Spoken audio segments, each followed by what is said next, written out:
पुढची बातमी हवामानासंदर्भातली। येत्या काही दिवसात मान्सूनचं आगमन होणार आहे। राज्याच्या विविध जिल्ह्यांमध्ये पावसासाठी पोषक वातावरण निर्माण होण्यास सुरुवात झाली।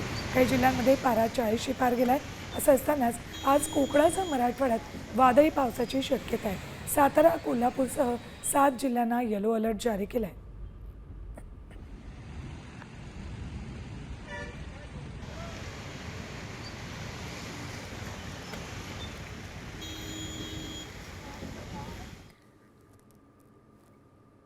कुठल्या जिल्ह्यांना पावसाचा इशारा दिला बघा। रत्नागिरी,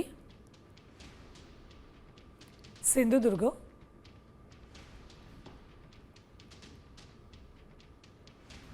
सातारा,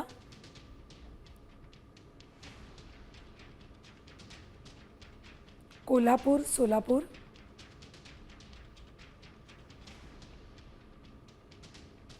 धाराशिव आणि लातूर या जिल्ह्यांना पावसाचा इशारा दिला।